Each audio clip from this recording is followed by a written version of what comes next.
자, 저번 주 설교를 기억하시죠? 네, 어떤 일이 있었냐면 하나님의 아들들이 사람의 딸들과 어떻게 돼요? 섞여버리고 말았습니다. 하나님의 아들들이란 셋의 후손들을 얘기하고 사람의 딸들이란 가인의 후손을 말합니다. 그들이 섞여버렸어요. 하나가 되었습니다. 그랬더니 어떤 결과가 되어지냐면 성경에서는 육신이 되었다고 얘기하죠. 네, 직역하면 그냥 고기 덩어리가 되었다라고 말을 합니다. 그러니까 죽었다라는 거예요. 더 이상 하나님의 사람으로서의 영향력을 상실했다는 것을 말해줍니다. 그러니까 뭘 말이냐면 우리가 아무리 이 세상에서 많은 업적을 남기든 또 유명해지든 성공하든 어떤 삶을 살든 우리가 이 세상과 섞여버리면 아무 가치가 아무 의미가 없다라는 겁니다. 성경에서 나오잖아요. 용사가 누구의 후손에서 나오냐 하면 가인의 후손에서 나와요. 능력을 추구하는. 그런데 아무 의미가 없다라는 거예요. 아무리 사람들이 정말 너는 정말 대단한 신앙을 가졌어. 아무리 우리가 3대 집안이야. 내가 신앙생활을 오래 했어. 내가 정말 많은 기적을 체험했어. 내가 정말 많은 은사를 가지고 있어라고 말해도 사람은, 성도는 세상과 섞여버리면 죽어요. 세상을 이길 수 있는 성도란 존재하지 않습니다. 심판은 그 결과가 뭐였냐면 그래서 심판이었어요. 심판이라는 것은 가인의 후손 때문에 생기는 게 아닙니다. 그러니까 믿지 않는 자는 아무리 많은 죄를 저질러도 하나님이 그것으로 이 땅을 심판하시지 않아요. 원래 믿지 않는 자들은 죄를 짓는 게 당연하니까. 하나님이 심판하신 이유는 믿지 않는 자들 때문이 아니라 믿는 자가, 성도가 세상과 섞여 고기 덩어리가 되었을 때, 믿는 자들의 죄가 이 세상에 가득했을 때 하나님이 이 땅을 심판하신다는 겁니다. 우리는 안타깝게도 하나님의 사람과 이 땅의 사람들이 구분이 되지 않는 세대를 우리가 살아가고 있습니다. 하나님은 그때 누구를 주목하고 계셨냐면 노아였어요. 왜 노아를 주목하셨냐 하면 다른 이유가 아니라 그가 은혜를 입은 자였기 때문에 그렇습니다. 그들을 통해 이 세상을 구원하시길 원하고 오늘도 동일하게 그 은혜를 입은 자를 찾고 계시는 줄 믿습니다. 세상과 섞이지 않고 은혜 입은 자로 살아가는 하나님의 사람들, 그들이 우리 교회와 우리 아이들이 되기를 바랍니다. 자, 노아를 오늘 본문을 보면 성경에서 뭐라고 평가하고 있습니까? 엄청난 평가하죠, 그죠? 9절에 보면 의인이요, 또 당대의 완전한 자, 그리고 또 뭐라고 말하냐면 그는 하나님과 동행하는 자라고 말합니다. 자, 한번 생각해 보세요. 여러분이 알고 있는 성경의 인물들 중에서 이만한 평가를 받은 사람이 있을까요? 없을까요? 있으신가요? 이 정도의 평가를 받은 사람은 없다라고 볼 정도의 엄청난 평가를 지금 노아에게 하나님이 하고 계십니다. 그럼 이런 질문을 할 수 있겠죠. 인간이 완전할 수 있습니까? 라는 질문을 우리가 할 수 있겠죠. 완전할 수 있을까요? 없을까요? 없죠. 그렇죠? 그렇다면 이 성경에서 완전하다라는 말은 뭘 우리에게 말해주고 있을까요? 하나님이 그냥 퉁쳐주고 있는 걸까요? 우리가 잘 알지만 노아도 나중에 가면 큰 실수를 저질러요. 그러니까 노아 역시 그 가인의 후손의 문화에서 완전히 자유하지 못하다라는 것들을 성경이 보여주고 있거든요. 근데 여전히 성경은 뭐라고 말하냐면 노아는 의인이요 완전한 자라고 말하고 있습니다. 근데 전제가 있어요. 어떤 전제가 붙을까요? 그쵸. 당대. 이게 참 묘한 말이죠. 어떤 의미인지 아시겠죠? 이게 절대적인 의미에서 의인을 말하지 않아요. 상대적인 의미입니다. 그냥 어떻게 해요? 그 당시에서는, 그 시대에서는, 죄가 가득한 시대에서는 어떻게 해요? 그래도 의인에 속하는 자라는 것을 이야기해 줍니다. 우리가 기드온을 얘기할 때 엄청난 신앙의 위인처럼 얘기하지만 사실 기드온도 마찬가지거든요. 그 시험의 내용이나 기드온의 일생을 보면 그렇게 대단하지 않아요. 그런데 뭘 말해주냐 하면 왜 큰 자라고 말하냐 하면 그 시대에는 기드온은 큰 자에 속하기 때문에 그렇습니다. 그러니까 절대적인 기준이 아니라는 거예요. 자, 10절에 보면 노아가 세 아들을 낳았습니다. 유명한 아들들이죠. 셈과 함과 야벳입니다. 그리고 11절부터 뭘 말해주냐면 이 당시 시대상을 얘기해 줍니다. 그러니까 어떤 세대인지를 설명해 주는데 사실 이 말은 뭐냐면 하나님이 왜 이 땅을 심판하실 수밖에 없는지에 대해서 하나님이 이야기해 주는 거예요.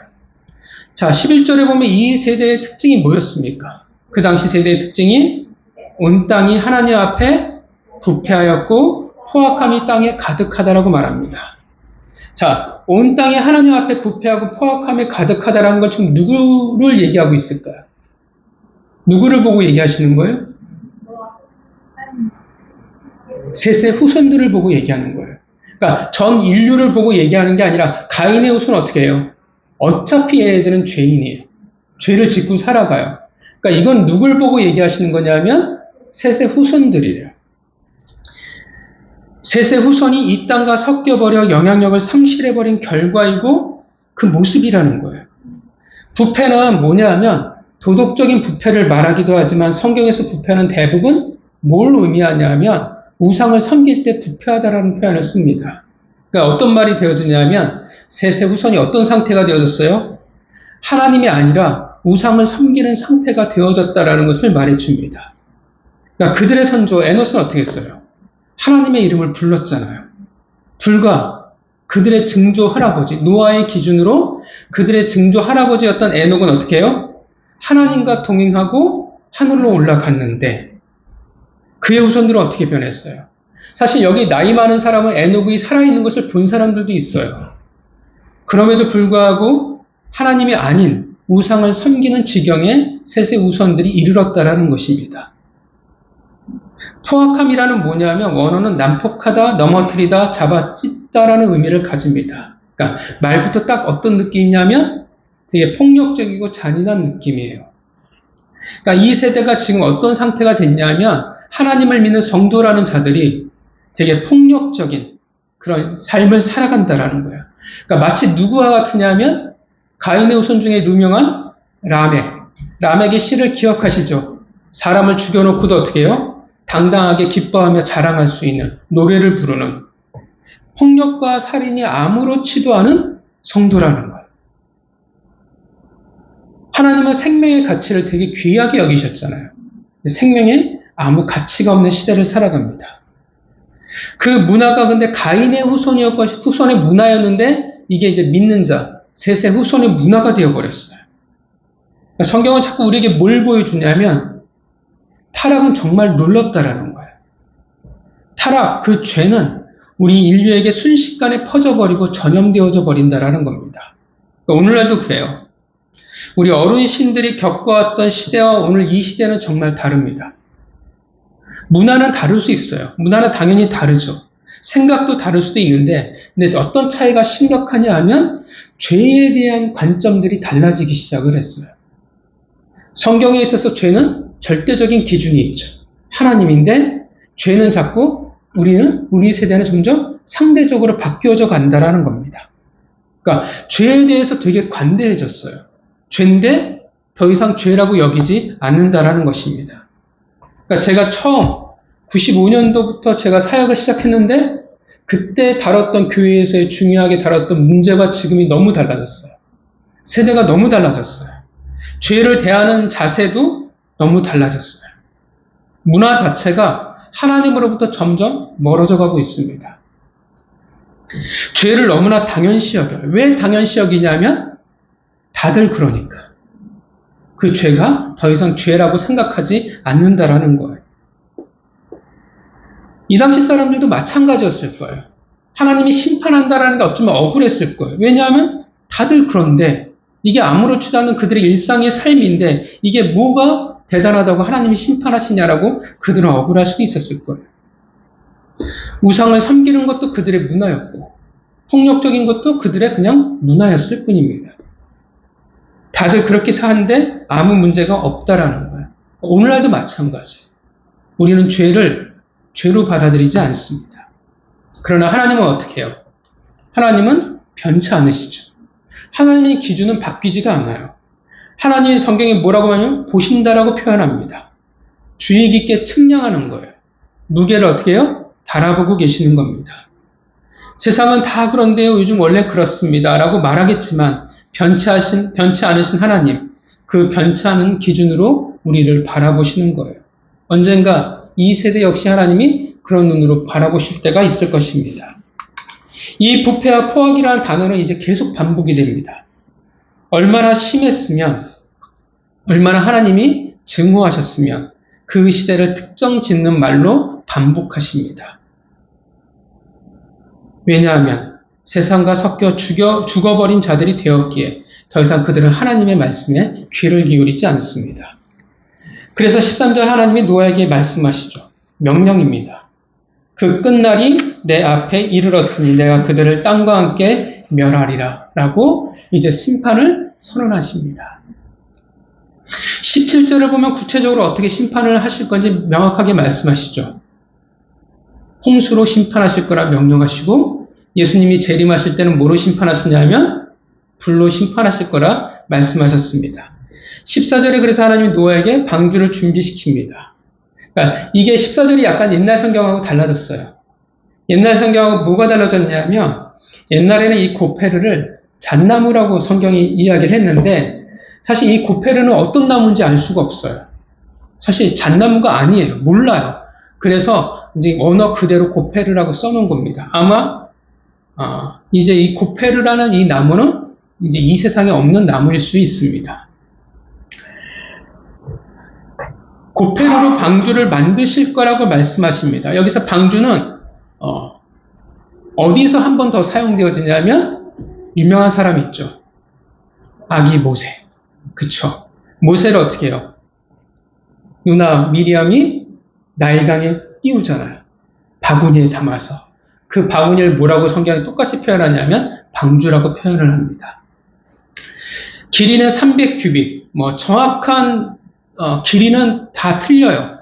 약간의 차이가 있지만 대략 137m. 너비가 50규빗은 대략 23m. 높이는 30규빗이면 대략 14m.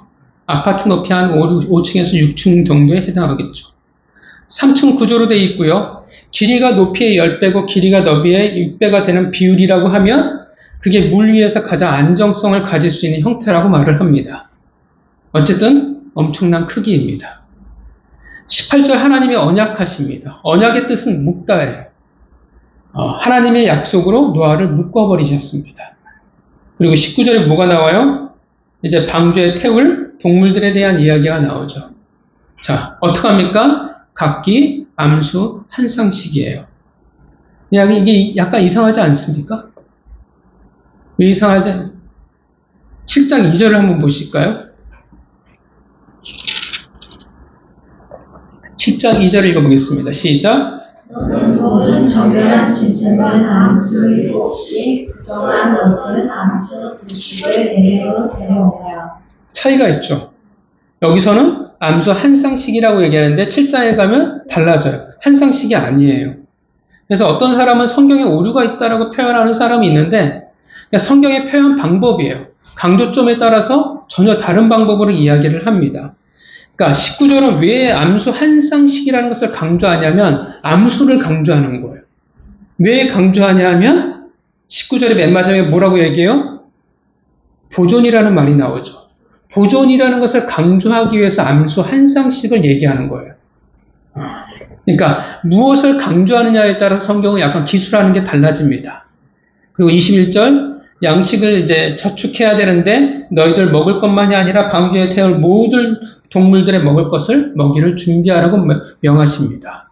22절 노아는 그 하나님의 명령에 다 준행했다라고 말합니다. 자, 오늘 본문은 노아의 삶에 대해서 우리에게 보여주고 있습니다. 노아의 어떤 삶의 모습을 보여주고 있냐면 아까 성경의 8절에서 뭐라고 얘기했어요? 노아를 은혜 입은 자예요. 그러니까 은혜의 입은 자가 어떻게 살아가고 있는지를 성경이 지금 오늘 본문을 통해서 보여주는 거예요. 은혜를 입은 자라는 것은 말씀드렸지만 어떤 사람을 말합니까? 누가 은혜를 입은 자로 살아가요? 은혜를 입은 자라는 것을 우리가 착각하면 안 되는 것은 내가 은혜를 받았어라고 아는 것을 말하진 않아요. 우리는 늘 알아요. 근데 아는 것에 그쳐서 문제죠. 은혜를 받았다라는 것을 아는 것이 아니라 정말 은혜 입은 자로 살아간다라는 거예요. 누가 은혜 입은 자로 살아가냐 하면 누가 가능하냐 하면 저번 주에 얘기했죠. 하나님 없이는 살아갈 수 없는 사람들이에요. 그러니까 하나님의 그 일방적인 은혜로 내가 살아가고 있음을 아는 사람이라는 것입니다. 이 말이 아무것도 내가 안 하고 살아가는데 하나님이 은혜를 주셔서 내가 살아가는 거야 말하는 게 아니라 열심히 살아가는 거예요. 내가 눈썹 휘날리게 살아가는데 그런데 어떻게 해요? 그 모든 것이 내가 열심히 살아가도 그것이 다 하나님의 은혜였구나라는 것을 아는 거예요. 믿으십니까? 은혜로 여러분들이 살아가고 계심을 믿으세요? 그래서 아니까 어떻게 되어져요? 뭐가 달라지기 시작하냐 하면 근거라는 게 달라져요. 하나님의 은혜로 내가 살아갈 수밖에 없다라는 것을 아니까 어떻게 해요? 내가 기준이 될 수 없어요. 내가 근거가 될 수가 없어요. 여러분, 신앙이라는 것이 가면 자꾸 뭐의 싸움이 벌어져요? 뭐의 싸움이 벌어집니까? 누가 왕이 될 거냐의 싸움이에요. 그러니까 성경은 쭉 보면 사마의 상하도 쭉 보면 어떤 코드냐면 누가 왕이냐라는 질문에서 시작을 해요. 그러니까 우리가 신앙 결국 가면 내가 왕이 될 것이냐 하나님이 왕이 될 거냐의 싸움이에요. 누가 기준이고 누가 근거일 것이냐의 싸움이라는 것입니다. 내가 만약 왕이고 내가 기준이라고 하면 어떻게 해요? 억울한 거예요. 내가 땀을 흘렸는데 내가 수고했는데 내가 했는데 내가 왜 져야 돼요? 왜 내가 섬겨야 돼요? 왜 내가 순종해야 돼요? 왜 내가 이것을 하나님께 드려야 돼요? 나는 높아져야 되는데 왜 자꾸 낮아지라고 얘기를 해요? 반면 하나님의 은혜를 내가 정말 안다면, 하나님이 하셨다라는 것을 내가 인정하고 고백한다면 세상의 방식과 전혀 다른 삶의 방식이 가능해지는 거예요. 은혜 입은 자로 비로소 살아갈 수가 있다는 것입니다. 그러니까 뭐가 가능하냐면 의인이라는 게 가능한 거예요. 여러분들은 의인이십니까? 반밖에 안 되겠는데? 이러면 안 되는데? 여러분, 이렇게 하면 이단의 밥이 됩니다. 어제 분명 죄 안 지으신 분은 여기 없을 거라 생각을 합니다. 그럼에도 우리는 어떻게 해요? 의인입니다. 믿으십니까? 왜 우리가 의인이에요? 예수 그리스도의 보혈, 그 은혜, 그 칭의가 우리에게 있기 때문에 그래요. 우리는 사실 죄인이죠. 우리는 죄인이 맞아요. 근데 예수 그리스도의 그 보혈의 은혜로 말미암아 어떻게 해요? 우리의 불의한 죄의 옷을 벗기시고 의의 옷을 입혀주신 거예요. 그것을 우리가 칭의라고 말합니다. 은혜가 있는 거예요. 은혜가 있기 때문에 뭐라고 얘기하냐면 그래서 완전한 자라고 말하는 겁니다. 우리의 불완전함을 어떻게 해요? 하나님의 은혜로 덮어주신 거예요. 은혜가 있기에 그래서 하나님과 동행할 수 있습니다. 우리의 자격으로 하나님의 손을 우리는 맞잡고 갈 수 있는 존재가 우리는 아닙니다. 아무 자격이 없지만 하나님이 일방적으로 어떻게 해요? 찾아오셔서 내 손을 잡아주신 거예요. 그래서 비로소 우리는 동행이라는 것이 가능한 것입니다. 믿으십니까? 우리는 하나님의 선물이라는 그 일방적인 은혜를 굉장히 가벼이 여겨요. 흔한 것으로 혹은 그 내용에 대해서 굉장히 오해를 합니다. 그냥 좋은 선물 한번 뜯어버리고 어떻게 해요? 보고 만족하고 마는 것으로 생각을 해요. 그래서 하나님이 은혜를 주신다는 것을 아는데 그 은혜를 실제로 잊고 살아가는 사람들은 그리 많지는 않다라는 것입니다. 노아는 그러지 않았어요. 그는 정말 은혜를 알았고 은혜를 잊고 살아가는 자였습니다. 그래서 당대이지만 그 죄가 관영한 세대이지만 의인이요 완전한 자요 하나님과 동행한 그 시대에 있어서 특별한 한 사람이었습니다. 그렇다면 내가 은혜를 받았다라는 것을 알아요. 그럼 그 은혜를 입은 자로 살아가는 삶이라는 뭐냐라는 거예요. 늘 말씀드리지만 신앙은 어떻게 돼요? 구체화돼야 돼요.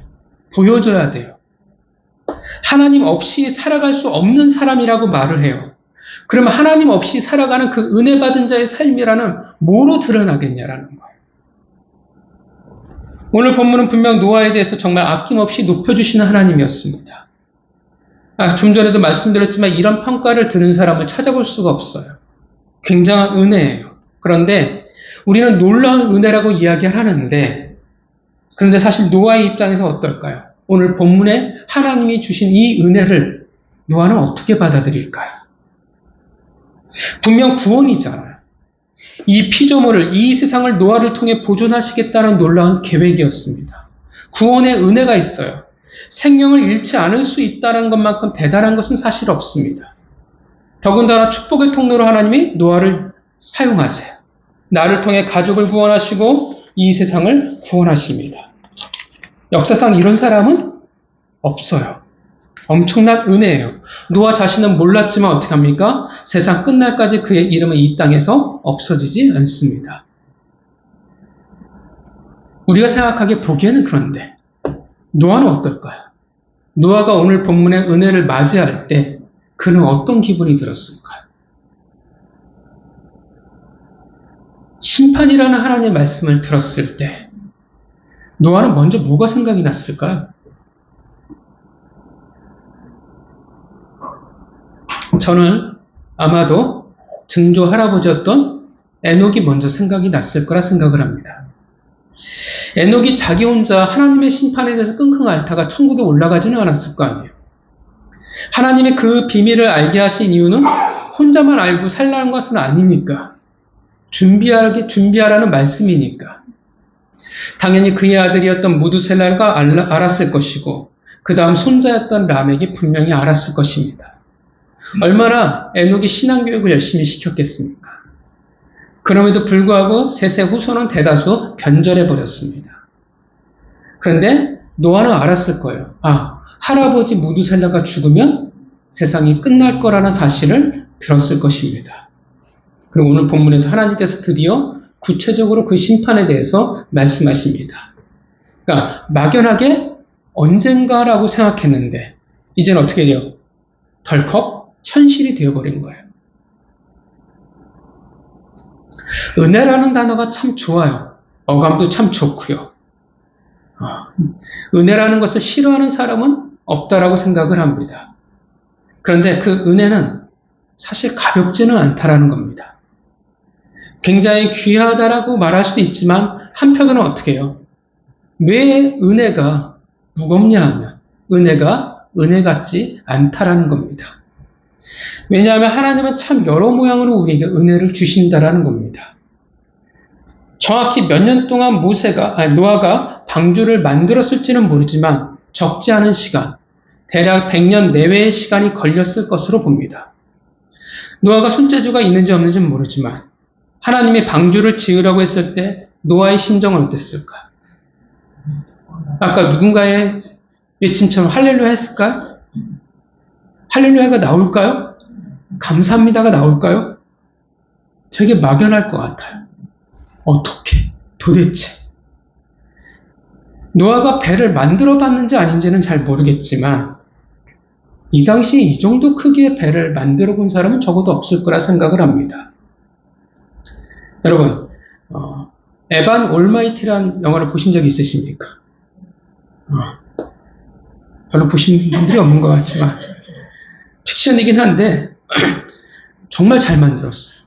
저는 여러분들이 한번 꼭 보셨으면 좋겠어요.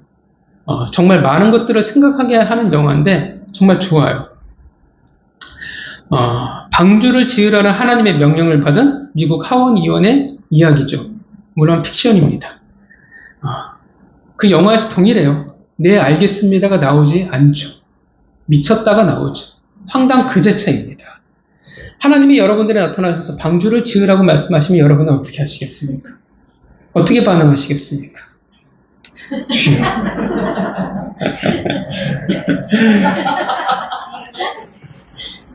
생각해 보세요. 하나님이 여러분들에 직접 나타나셔서 말씀하시는 거예요.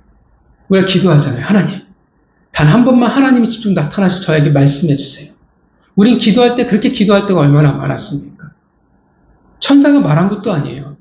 하나님이 직접 말씀하셨어요. 또 놀라운 구원의 은혜잖아요. 어떻게 반응하시겠습니까? 아무도 말씀 안 하시는 것을 보면 주여에 다 동의하시는 걸로 알겠습니다. 14절부터 16절에 나온 설계도보다 더 자세한 설계도를 분명 주셨을 거라 생각을 합니다. 하나님 말로만 대략 퉁치시고 네가 알아서 만들라고 하지는 않았을 거예요. 아까 말씀드렸던 영화에서도 방주 짓는 방법이라는 책을 주시더라고요. 아마도 그러지 않았을까. 아니면 노아의 머릿속에 하나님의 설계도를 집어넣으셨을 수도 있을 것입니다. 아무리 자세한 설계도를 준다 해도 내가 그 어마어마한 방주를 지어야 하다니, 요즘 같은 장비들이 좋은 것도 아니고 딱 봐도 견적이 안 나오는 하나님의 말씀이잖아요. 내 인생을 얼마나 갈아 넣을지 계산이 안 나오는데, 그런 하나님의 명령인데 우리는 어떻게 반응할까요? 저는 아마도 내가 잘못 들었겠지라고 생각할 것 같아요. 내가 착각했겠지. 아니, 전날 내가 술을 너무 많이 마셨구나 라고 생각할 것 같아요. 만약에 하나님의 말씀에 순종한다 할지라도 어떤 일이 벌어질까요? 좋은 일이 생길까요? 나쁜 일이 생길까요? 그쵸. 개고생을 하겠죠. 주의 시선이 어떨까요? 이해해 줄까요? 어렵죠. 미친놈이죠, 그냥. 모든 사람들이 다 비웃을 것이고 그게 정상적인 반응이라 생각을 해요. 또 전도도 해야 하잖아요. 방주를 짓는 목적이 하나님의 심판이니까. 처음에는 믿어주는 사람이 있을 수는 있지 모르겠지만, 그런데 시간이 흘러도 어떻게 해요? 심판이 임하지를 않아요. 비가 처음에 거세게 내리면 하다가 어떻게 해요? 아니구나를 반복하면 심판이 없구나라고 생각한다라는 겁니다. 노아의 가족들은 어땠을까요? 노아를 이해할 수 있을까 없을까요? 물론 나중에는 믿었으니까 방주에 들어갔겠죠. 하나님이 친절하게 가족 모두에게 나타나셔서 말씀해 주셨다면 다행이지만 내가 아는 하나님은 왠지 그러지는 않으셨을 것 같아요. 노아가 이 사실을 가족들에게 말했을 때 어땠을까요? 노아 사모님은 어땠을까요? 여기 계신 우리 성도분들께서는 남편이 방주를 지으라는 하나님의 명령을 받고 집에 돌아온다면 어떻게 반응하시겠습니까? 적나라하게 들리네요. 믿음이 아주 좋다면 다행이겠지만 이게 믿음으로 커버할 수 있는 얘기일까 싶어요. 지금 어떻게 해요? 남들처럼 좋은 집도 사야 되고 평수도 넓은 집으로 이사 가야 되는데 지금 인생을 잘 준비해야 노후를 준비할 수 있을 것 같은데 아들들 장가 가는 것도 준비해야 되는데 어마어마한 잔소리가 노아에게 있지 않았을까? 또 세 아들들은 아버지의 말을 납득했을까요? 준이야, 너 같으면 어떻게 했을까? 방주를 같이 짓자라는 아버지의 말씀은 넌 납득할 수 있을까? 예.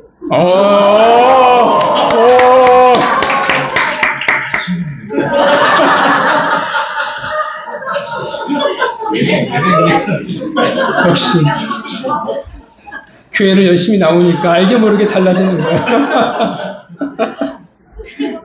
자기도 모르게 하는 말일 수 있겠지만 언젠가 믿음으로 바뀔 줄 믿습니다. 맨날 노가다 시키는 아빠가 그게 좋을 수 있을까요? 이해할 수 있을까요? 왜 우리 인생을 살아갈 수 없냐고 반항하지 않을까요? 더군다나 열받는 건 뭐냐면 노아는 방주만 지어서는 안 된다라는 거예요. 뭘 해야 돼요? 농사를 지어야 돼요. 자기들 먹을 것을 준비해야 되는데 그것만이 아니라 어떻게 해요? 방주에 탈 모든 동물들 먹을 걸 다 준비해야 돼요. 물론 아마도 이때는 모든 동물들이 초식을 했을 거라고 우리가 추측을 하지만 그래도 어마어마한 양의 식량이 필요하지 않았을까 싶습니다. 다양한 풀과 열매가 있어야 되겠죠. 하나님이 참 너무하시죠. 이왕이면 어떻게 해요? 동물들이 지발로 찾아올 때 각자 먹을 거 다 짊어지고 찾아오게 하시면 참 좋을 텐데 그 정도 기적은 베풀어 주셔야 수고하는 자의 어깨를 좀 가볍게 주셔야 되는데 다 누가 준비하냐 하면 노아예요. 인생이 어떻게 해요? 꼬였어요. 농사도 쳐야 되고 풀도 시간 날 때 배워야 되고 돌아다니면서 온갖 열매를 다 모아야만 했습니다. 그리고 좀 전에 말씀드렸지만 전도도 해야 돼요. 나만 살자고 할 수는 없잖아요. 적어도 친척은, 적어도 가까운 사람들은, 적어도 사돈들은 알아야 하잖아요. 하나님께서 물로 심판하실 거라는 것을. 다 방주에 타야 한다라는 것을, 때가 언제인지 모르지만 이럴 거라는 것을, 그리고 할아버지 무두살라가 죽으면 심판이 임할 거라는 것을. 일하는데 힘들어 죽겠는데 그 소리를 들었을 때 사람들의 반응이 어떠하겠습니까? 수긍이 가겠습니까? 이해를 해주겠습니까? 그 구원의 은혜를 받아들이려고 하겠습니까? 그냥 미친 거죠. 조롱과 비난을 받았을 것입니다. 아무도 안 믿었으니까 방주에 탄 사람이 고작 8명이었겠죠. 여러분이 노아라면 어떠하시겠습니까? 얼마나 외로울까요? 되게 어울리지가 않아요. 분명 하나님의 은혜인데 어떻게 해요? 나는 뭘 느끼냐면 외로움이에요. 사람들은 어떻게 해요? 점점 그의 곁을 떠나갔을 것입니다. 기피했을 거예요. 피했을 거예요. 오히려 노아가 잘못됐다고 설득했을 것입니다. 근데 그것도 하루 이틀이지. 과연 누가 노아와 함께 하려고 하겠습니까? 진리와 함께 한다는 것은 결코 쉽지 않습니다. 진리와 함께 한다는 것은 어떻게 해요? 섞이지 못하거든요. 따돌림을 당할 수밖에 없어요. 그래서 은혜가 되게 중요해요. 은혜가 왜 중요하냐면 은혜는 세상과 섞일 수 없게 만들어버려요. 죄를 짓는다는 것은 사실 편치 않습니다. 다 같이 다 죄를 지으면 상관이 없는데 그 중에서 딱 한 사람만 죄를 안 지으면 어떻게 해요? 되게 불편해요. 그 사람이 싫어요. 불편한 존재가 되어져요. 죄의 속성이에요. 모든 사람이, 같이 있는 모든 사람이 죄를 져야 마음에 평안이 찾아옵니다. 그 술자리 가면 어떻게 해요? 술 안 먹으면, 한 명만 안 먹으면, 요즘은 좀 그래도 많이 바뀌었지만 옛날에는 너만 하나님 믿냐? 너만 잘났어? 너만 교회 다녀? 왜 유난 떠냐고? 뭐라고 그랬어요. 그래서 어떻게 해요? 굳이 안 먹겠다는 사람 끝까지 먹으려고 한다는 겁니다. 왜냐하면 같이 죄를 져야 되거든요. 같이 해야 되거든요. 그러니까 여러모로 노아는 외톨이가 될 수밖에 없어요.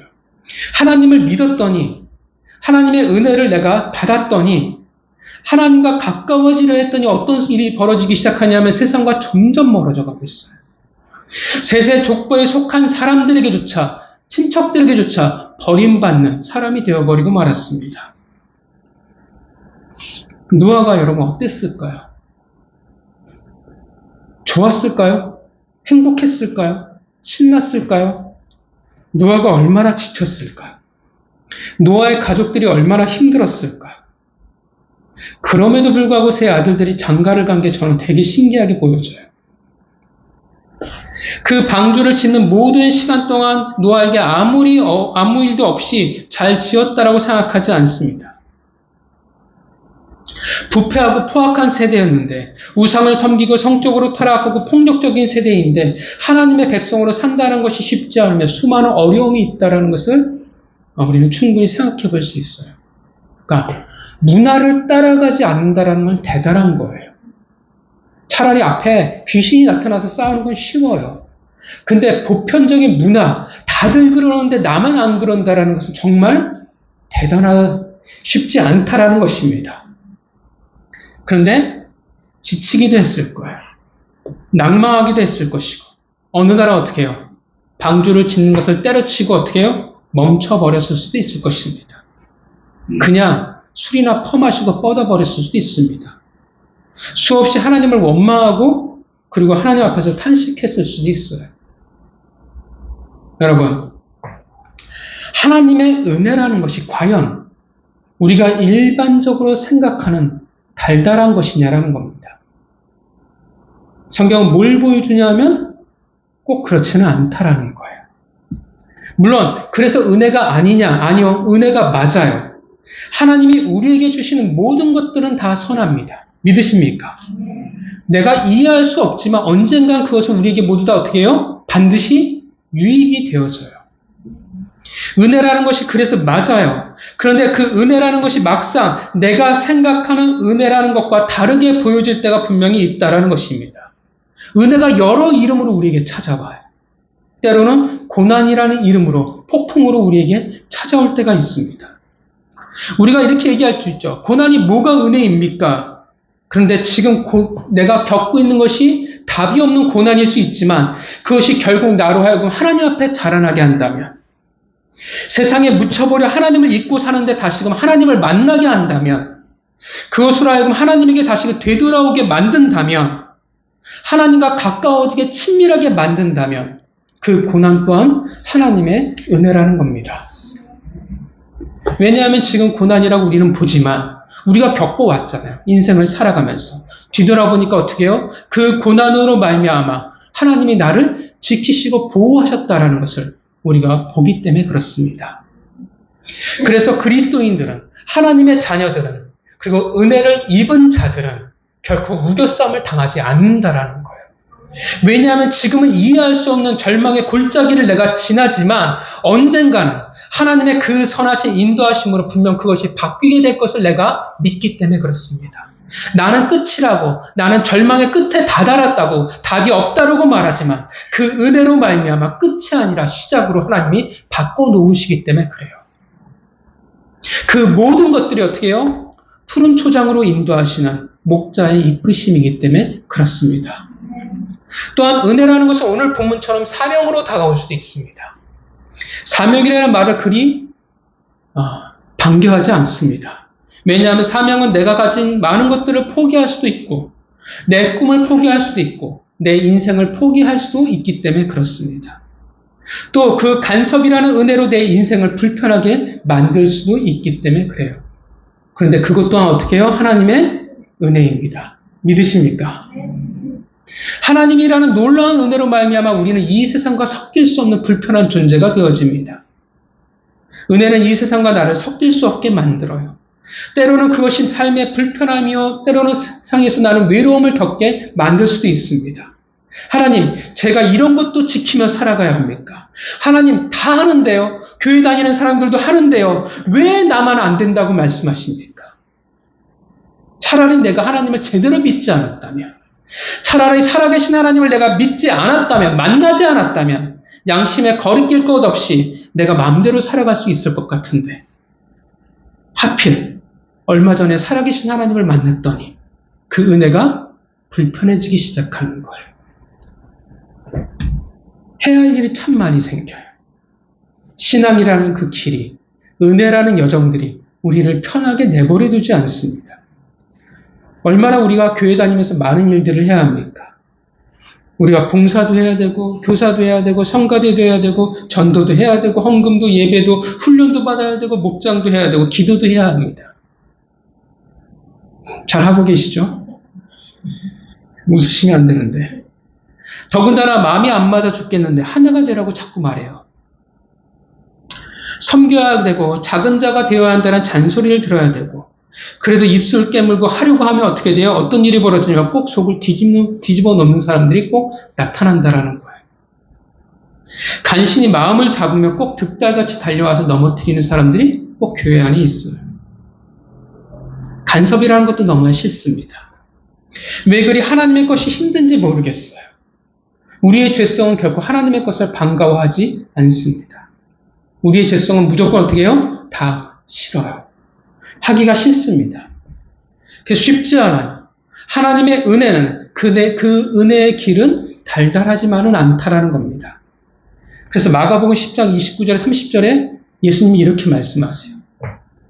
마가복음 10장 29에서 30절 우리가 찾아보겠습니다. 마가복음 10장 29에서 30절입니다.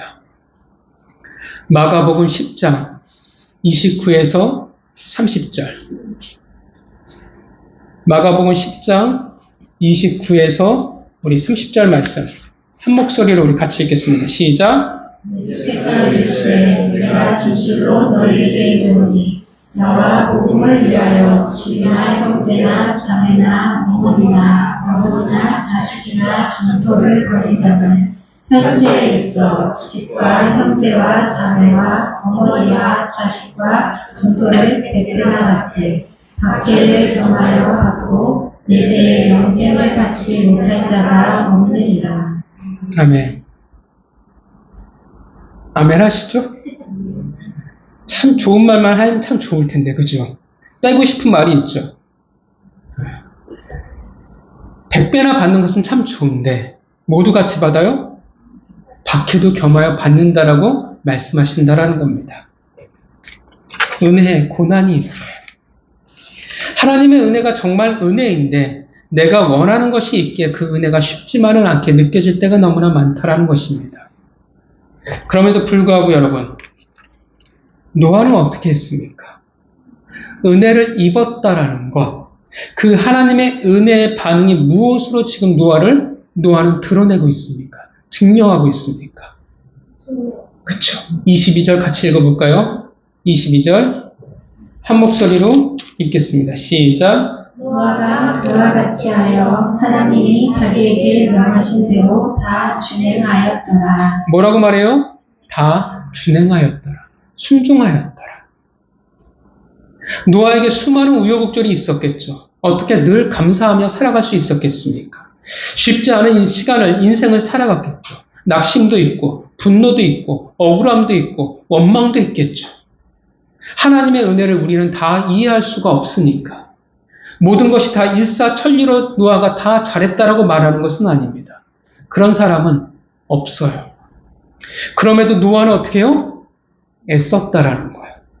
그 과정이 쉽지 않겠지만 그래도 결국 그는 무엇을 선택했냐 하면 순종을 선택했다라는 것입니다. 그 길을 걸어갔다라는 거예요. 그것이 바로 하나님의 은혜에 대한 반응이라는 거예요. 하나님이 내게 은혜를 주셨어. 감동을 주셨어. 달달한 걸 주셨어. 내가 원하는 걸 주셨어. 그래서 하나님 감사합니다가 그 은혜에 합당한 반응이 아니라는 거예요. 우린 자꾸 착각해요. 우리가 하나님 기도하면서 감사합니다. 주신 감사합니다. 내가 외치고 고백하면 그것의 은혜에 대한 합당한 반응이라고 생각하는데 아니요. 그게 은혜에 합당한 반응이 아니에요. 뭐가 있어야 돼요? 준행해야 돼요. 순종해야 한다라는 것입니다. 그러하게 노아는 당대의 의인이요 완전한 자요. 그래서 하나님과 동행하는 자가 되었습니다. 여러분, 하나님의 은혜는 참 여러 모양으로 우리에게 다가옵니다. 우리는 달달하고 내가 바라고 내 인생을 꽃피게 해주는 감동, 감격, 그것으로 우리는 은혜를 제한하려고 해요. 그러나 하나님의 은혜는 더 크고 더 신비롭습니다. 은혜는 하나님이 우리에게 주시는 모든 것을 말합니다. 믿으십니까? 그의 선하신 계획이요 선하신 인도하십니다. 히브리서 12장 11절에 그래서 연단받은 자들은 의와 평강의 열매를 맺는다고 얘기하고요. 빌립보서 1장 29절에는 그리스도를 위하여 너에게 은혜를 주신 것은 다만 그를 믿을 뿐 아니라 또한 그를 위하여 고난도 받게 하려 하심이라 말씀하십니다. 즉 뭐냐 하면 고난도 은혜요 라고 말씀하고 있는 것입니다. 우리는 하나님의 은혜를 굉장히 좁게 봐요. 굉장히 한정지어져 버립니다. 감사합니다, 달달합니다, 그 정도의 영역으로 생각을 해요. 하나님의 선물이라는 것을 굉장히 우리는 근시안적으로 바라본다라는 겁니다. 하나님은 그러나 우리의 인생을 멀리 바라보십니다. 우리가 보지 못하는 것들을 분명 보고 계십니다. 우리가 눈앞에 있는 것이 전부가 아니라는 겁니다. 여러분, 하나님이 은혜를 주신다라는 것은 뭐냐면 왜 감사합니다로 끝날 수 없냐면 은혜는 뭐가 있냐면 목적이 있어요. 여러분들에게 괜히 은혜를 베풀어 주시는 게 아니에요. 그 선물에는 어떻게 해요? 목적이 담겨져 있는 거예요. 하나님의 의도가 있는 거예요. 하나님의 계획이 있다라는 겁니다. 그래서 어떻게 해요? 하나님 감사합니다, 할렐루야로 멈출 수가 없다라는 거예요. 하나님의 뜻과 하나님의 계획과 의도에 우리가 순종해야 하는 겁니다. 선하신 계획, 우리로 하여금 더 나은 하나님의 제가 되기 위한 하나님의 바람, 그래서 고난도 때로는 사명도 그 버거움도 다 우리에게 은혜가 되어지는 겁니다.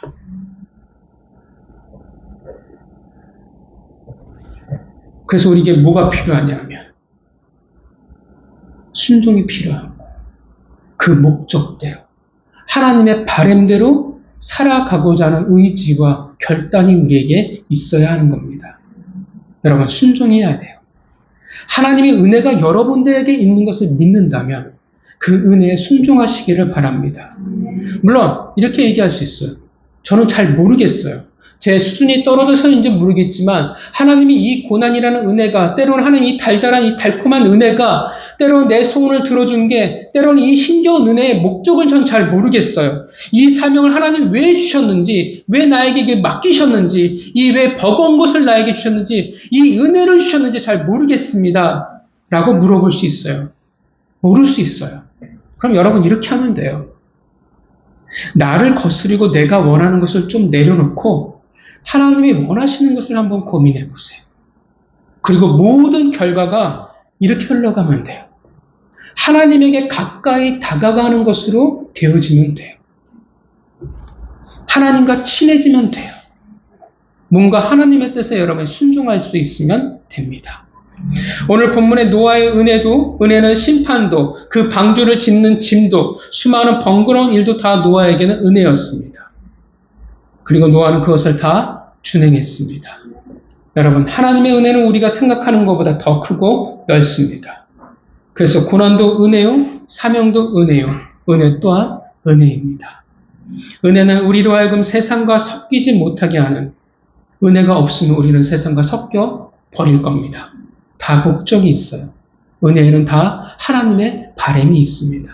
고난에도, 사명에도, 또한 은혜에도 수많은 하나님의 의도가 있다는 것입니다. 성도 여러분, 하나님이 여러분들에게 은혜를 주시는 것을 믿으십니까? 어제도 다양한 모습으로 은혜를 주셨다는 것을 믿으십니까? 오늘도 다양한 모습으로 주고 계신다는 것을 믿으십니까? 내일도 다양한 모습으로 은혜를 주실 것을 믿으십니까? 그렇다면 그 넓은 은혜를 여러분 마주하시기를 바랍니다. 이해가 가지 않을 수도 있고, 내가 분명 원치 않는 모습일 수 있지만 받아들이시기를 바랍니다. 달달하지 않고 하기 싫고 힘들 수도 있지만 그것이 우리가 은혜를 거부할 이유가 되지 않습니다. 은혜의 유익을 기억해야 합니다. 은혜의 목적을 찾아야 합니다. 그리고 가장 중요한 노아와 같이 다 준행하시고 순종하시기를 바랍니다. 성도 여러분, 어떤 자가 하나님의 은혜를 입은 자입니까?